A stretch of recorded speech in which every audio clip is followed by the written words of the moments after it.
নমস্কার, আমি রিমা। আহারে বিহারে চ্যানেলে সকলকে জানাই স্বাগত। আজ আমি তোমাদের জন্য নিয়ে এসেছি ভীষণই শর্টকাট একটি রেসিপি। শর্টকাটও বলতে পারো, আবার ফাঁকিবাজিও বলতে পারো। কিন্তু টেস্টের দিক থেকে অনেক যত্নে বানানো রান্নাকেও পিছনে ফেলতে পারে, এই গ্যারেন্টি দিচ্ছি। কিভাবে বানাবো সেই রেসিপি? তাহলে চলো দেখে নেওয়া যাক আমার আজকের ভিডিওটিতে। রেসিপিটি বানানোর জন্য একবারেই নিয়ে নিয়েছি কড়াই। কড়াইয়ের মধ্যে দিয়ে দিচ্ছি আগে থেকে খুব ভালো করে ধুয়ে নেওয়া 1 কাপ মসুর ডাল। ডালটা নিজের সুবিধার জন্য আগেই ধুয়ে নিয়েছি, সেই জন্য জলটা একটু টেনে গেছে। সঙ্গে দিচ্ছি 2টো মিডিয়াম সাইজের আলু, যা আলু ভাজার মতন লম্বা করে সামান্য একটু মোটা করে কেটে নিয়েছি।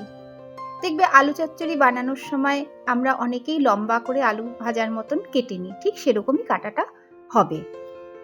দিয়ে দিচ্ছি 2টো মিডিয়াম সাইজের পেঁয়াজ কুচি।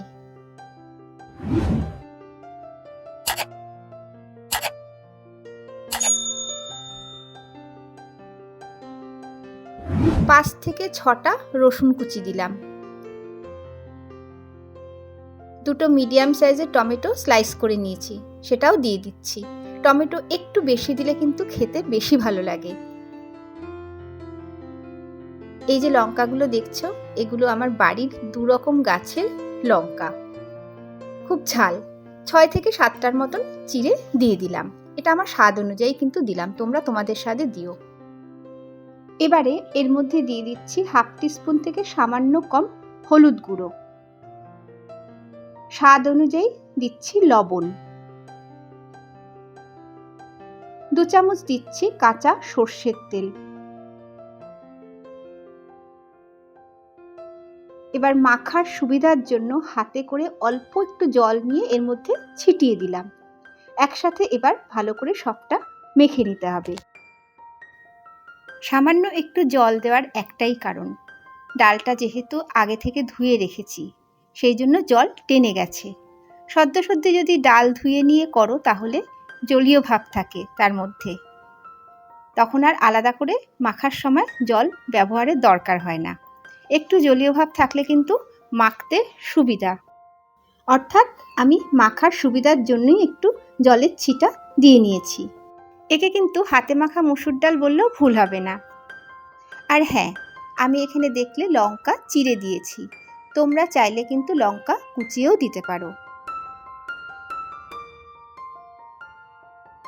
এদিকে ডাল আমার মাখা কমপ্লিট হলো। এরকম কিন্তু ব্যাপার নেই যে মাখার পরে কয়েক মিনিট বা ঘন্টাখানেক ঢাকা চাপা দিয়ে রেখে দিতে হবে। মাখা হলেই গ্যাসে জাস্ট বসিয়ে দেওয়া, সেই জন্য গ্যাস জ্বালিয়ে নিচ্ছি।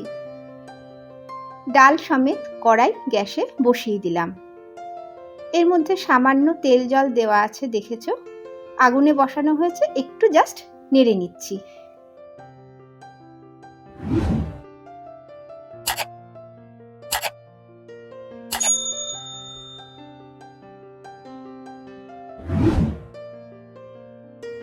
সবটা সেদ্ধ হওয়ার জন্য দিয়ে দিচ্ছি জল।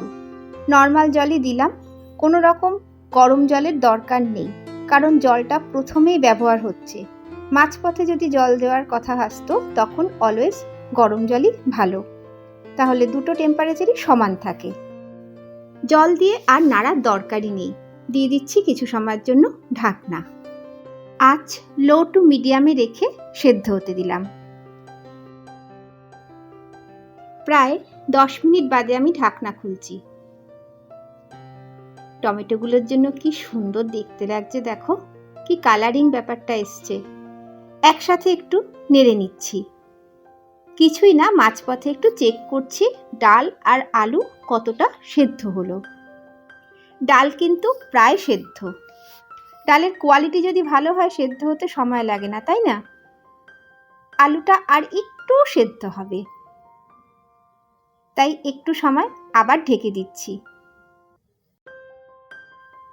প্রায় 8-10 মিনিট বাদে আমি ঢাকনাটা আবার খুলছি।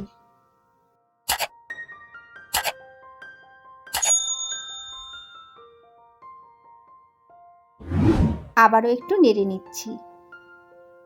আলু একটু একটু ভেঙেও গেছে, অলমোস্ট সবটাই কিন্তু সেদ্ধ হয়ে গেছে। আঁচ এবার বাড়িয়ে দিলাম।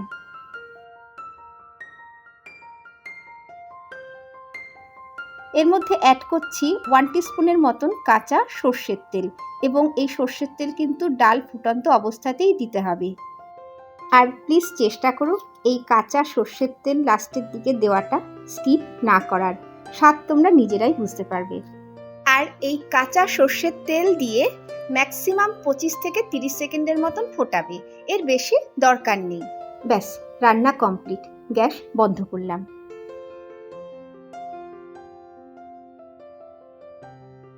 একটা বাটিতে সার্ভ করে নিচ্ছি। খুব কি খাটুনি রান্না মনে হলো? অতুলনীয় খেতে হয়।